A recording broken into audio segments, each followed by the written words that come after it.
Les hommes comme moi sont importants, c'est nous qui faisons rentrer l'argent qui permet de payer les gens comme toi. Tu comprends? Je vais te trouver un manuel d'économie libérale. Tu le liras, tu verras pourquoi c'est bien pour tout le monde.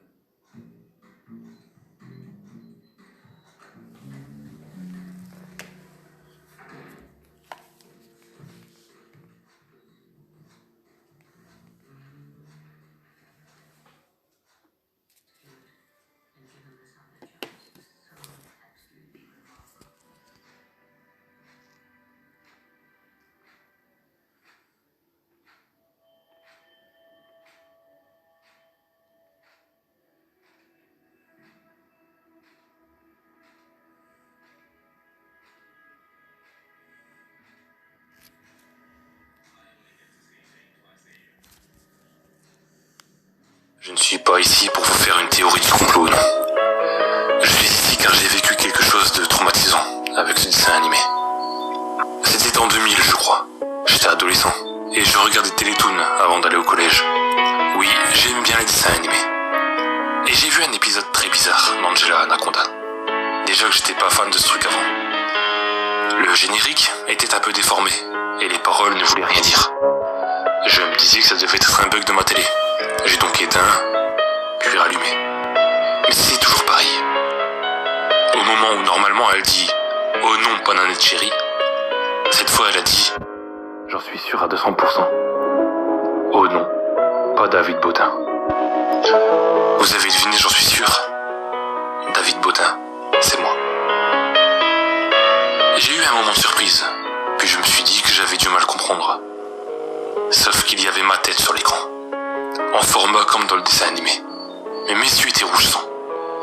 Puis Nanette Manoir a pris une sorte de couteau et a tranché ma tête. Puis l'écran s'est arrêté. Plus rien. J'ai essayé de rallumer la télé mais elle ne fonctionnait plus. Bon, j'avoue, je me suis mis à pleurer. J'ai eu si peur à cet instant. Mais je me suis dit que j'avais dû rêver. J'ai appelé à haute voix ma mère, mais aucune réponse. Je me suis dit qu'elle avait dû partir au travail. Je me suis alors assis dans le canapé en essayant de me calmer, de me dire que ce que j'avais vu était le fruit de mon imagination. Et au bout d'une dizaine de minutes, j'ai entendu un petit rire derrière moi. Je me suis retourné, mais rien. Mais j'ai entendu des petits pas courir dans l'escalier. Sauf qu'il n'y avait personne dans la maison. Et j'ai hésité à me lever du canapé, mais il fallait que je sache. Oh oui, je sais ce que vous allez me dire, mais moi je me serais barré. J'y ai pensé. Mais j'ai voulu également savoir qu'est-ce qui était chez moi. Je me suis donc armé d'un couteau, puis j'ai commencé à grimper les marches. Sauf que j'ai encore une fois entendu un petit rire derrière moi. J'étais sûr qu'il allait n'y avoir personne. Je me suis donc retourné. Sauf que cette fois, il y avait le visage affreux d'Angela Anaconda qui me regardait en souriant. Je suis tombé dans les escaliers. J'ai essayé de me sauver, sauf que cette chose m'a attrapé par les jambes et m'a traîné dans le salon. J'ai hurlé, mais il n'y avait personne. Je suppliais cette chose pour qu'elle me laisse tranquille. Sauf qu'elle se contentait de rire. Elle avait beaucoup de force. Elle avait un corps humain. Il n'y avait que sa tête qui était en sorte de papier. Et ce n'était pas un masque, non. C'était sa putain de tête qui était en papier. Cette vision était cauchemardesque. Alors que cette chose essayait de me ligoter, un de mes voisins est entré dans la maison suite au hurlement que j'avais poussé. J'ai regardé partout autour de moi. Il n'y avait plus rien. Il n'y avait que moi, en panique d'après mon voisin, qui a essayé de me rassurer. Il a appelé ma mère qui est arrivée assez vite. Et elle m'a conduit chez le médecin. Personne ne me croyait. J'avais beau leur jurer qu'il y avait Angela Anaconda vivante qui a essayé de me tuer. Personne ne me croyait. Tout ce que ma mère a trouvé à faire, c'est de me priver de télé. Elle m'a dit que je devais passer trop de temps devant et que ça devait me perturber. Bon. J'ai eu un arrêt pour ne pas aller au collège pendant une semaine. Le soir venu, je ne voulais pas aller dans ma chambre, j'avais trop peur. Mais j'y étais obligé. Et je l'ai revu, face à mon lit, debout, en me fixant de ses yeux. Et j'ai encore une fois hurlé, puis ça a disparu, quand ma mère est arrivée. Elle a essayé de me calmer, et comme je n'y parvenais pas, elle m'a dit d'aller dormir avec elle. J'ai réussi à m'endormir assez vite. J'étais épuisé, et je me demandais si ce n'était pas moi qui avais des problèmes. Plus tard dans la nuit, j'ai entendu quelqu'un siffloter à mon oreille, et j'ai reconnu le générique de ce fichier de dessin animé.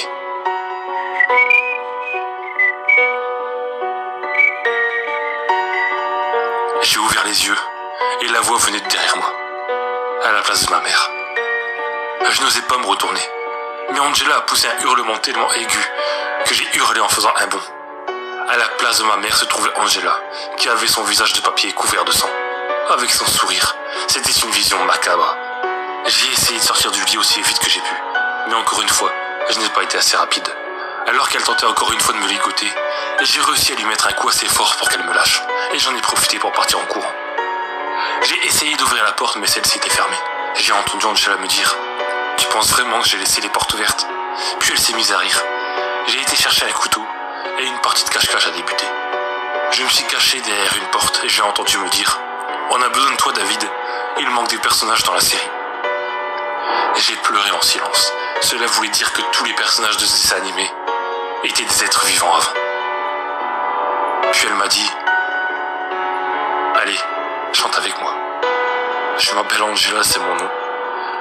Bienvenue dans mon émission. » Elle chantait alors qu'elle fouillait la maison à ma recherche. Sa voix se rapprochait de moi. J'ai attendu qu'elle ait passé la porte pour sortir d'un coup de ma cachette. Et je lui ai planté le couteau dans la tête, qui s'est déchiré.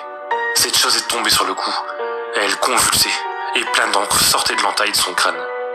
Elle me regardait puis m'a dit « Tu sais, David, tu aurais été un personnage secondaire génial. » Puis, elle a disparu dans un flot d'encre. Ma mère n'a jamais été retrouvée. Je pense que cette chose a réussi à la mettre dans une sorte d'autre monde. Peut-être pour un épisode qui n'est jamais sorti. Quoi qu'il en soit, je n'ai plus jamais revu cette chose. Et je déteste plus que tout